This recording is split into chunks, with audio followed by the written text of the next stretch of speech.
ஆடி அமாவாசை முதல் நாள் கங்கா கதையை கேட்டோ படித்தோ மறுநாள் ஆடி அமாவாசையன்று சிவபார்வதியை வழிபட்டு சுமங்கலி பெண்களுக்கு மங்கள பொருட்களை தானம் தருவதால் மாங்கல்ய பாக்கியம் பெருகும் என்பது புராணக்கதை.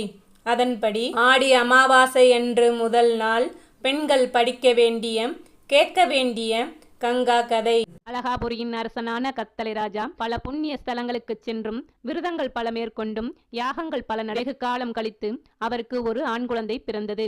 அக்குழந்தைக்கு அழகேசன் என்று பெயரிட்டு மிகச் செல்லமாக வளர்த்து வந்தார். ஒரு நாள் காட்டிற்கு சென்றபோது இங்குள்ள காளி மாதாவின் கோவிலில் இருந்து அசிரிதி கேட்டது. உன் மகனுக்கு 16 வயது வந்தவுடன் இறந்து விடுவான் என்று கூறியது. அதை கேட்ட மன்னன் காளி மாதாவிடம் அழுது புலம்பி இதற்கு பிராய்ச்சித்தம் தரும்படி கேட்கிறார். அதற்கு காளி மாதாவிடம் இருந்து பதில் வரவில்லை. இதனால் அரசர் என் உயிரை இப்போதே விட்டுவிடுகிறேன் என்று வாளை எடுத்து அறுத்து உயிரை விட தயாராகிறார்.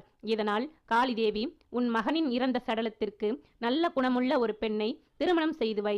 அவளுடைய மாங்கல்ய பாக்கியத்தால் உன் மகன் மீண்டும் உயிர் பெற்று எழுவான் என்று கூறுகிறார். அழகேசன் 16 வயதை அடைந்தவுடன் மரணமடைகிறான். இப்போது மன்னன் இறந்த தன் மகனுக்கு திருமணம் செய்ய நல்ல குணமுள்ள பெண்கள் யாரேனும் முன் வருமாறு ஊர் மக்களிடம் அறிவிக்கிறான்.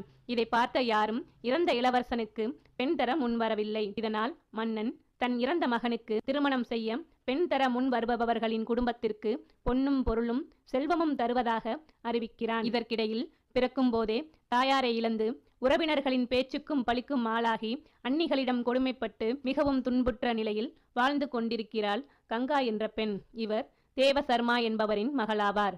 மன்னரின் அறிவிப்பை கேட்டு பேராசைப்பட்ட கங்காவின் அன்னிகள் கங்காவை இறந்த இளவரசனுக்கு திருமணம் செய்ய முடிவு செய்தனர். இதனால் கங்காவின் அன்னிகள் கங்காவிடம் உனக்கு அரண்மனையில் திருமணம் நடைபெறப் போகிறது என்று கூறி அவளை அலங்கரித்து விடுகின்றனர். கங்கா தன் அன்னிகள் தமக்கு நல்லது செய்கிறார்கள் என்று ஆச்சரியத்துடனும் இனியாவது தன் வாழ்வில் நிம்மதியும் சந்தோஷமும் கிடைக்கும் என்ற மகிழ்ச்சியுடனும் கிளம்புகிறாள். திருமணத்திற்கு அழைத்துச் செல்லும் போது கண்களை கட்டி கொள்ள வேண்டும், இது நமது குடும்ப வழக்கம் என்று கூறி கங்காவின் கண்களை கட்டி அரண்மனைக்கு அழைத்துச் செல்கின்றனர். அங்கு மணவரையில் இறந்த இளவரசனோடு கங்காவையும் அமர வைக்கின்றனர்.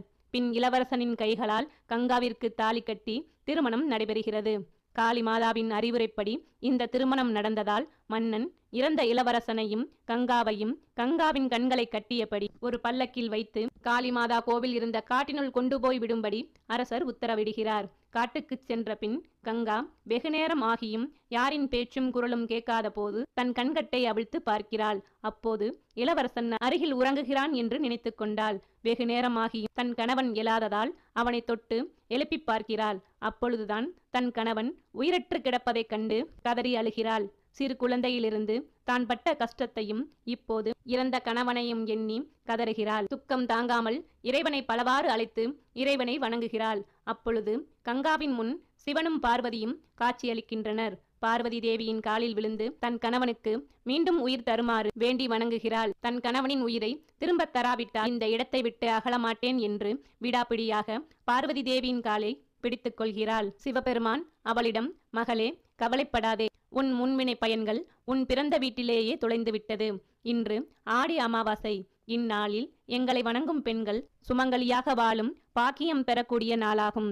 எனவே இந்நாளில் எங்களை வழிபட்டதால் உன் கணவன் உயிர் பெற்று எழுவான் என்று கூறுகிறார். கங்காவின் கணவன் உயிரோடு எழுந்து தம்பதியராய் சிவபெருமானையும் பார்வதி தேவியையும் வணங்குகின்றனர். மேலும் கங்கா தன் கணவனின் உயிர் பெற்று தான் சுமங்கலியாக வாழும் பாக்கியத்தை பெற்றது போல் ஆடி அமாவாசை அன்று தங்களை வணங்கும் பெண்களுக்கு சுமங்கலித்துவத்தை தர வேண்டும் என்று வேண்டுகிறாள். அதற்கு பார்வதி தேவியும் ஆடி அமாவாசைக்கு முதல் தினம் கங்காவின் கதையை கேட்டு படித்துவிட்டு மறுநாள் ஆடி அமாவாசை அன்று விரதமிருந்து சிவபெருமானையும் பார்வதி தேவியையும் வழிபட்டு சுமங்கலி பெண்களுக்கு மஞ்சள் குங்குமம் பூ மஞ்சள் கயிறு உள்ளிட்ட மங்கள பொருட்களை தந்து வழிபட்டால் அவர்களுக்கு சுமங்கலித்துவம் நிலைக்கும் என்றும் அவர்கள் வீட்டில் அஷ்டலட்சுமி கடாட்சம் ஏற்படும் என்றும் பார்வதி தேவி வரமளிக்கிறார். ஆடி அமாவாசையின் முதல் நாள் இந்த கதையை கேட்டோ படித்தோ ஆடி அமாவாசை அன்று சிவ பார்வதியை வழிபட்டு சுமங்கலித்துவம் பெறுங்கள். மேலும் இது போன்ற தகவல் அறிய இது உங்களுக்காக சேனலை சப்ஸ்கிரைப் பண்ணுங்க. இது உங்களுக்காக.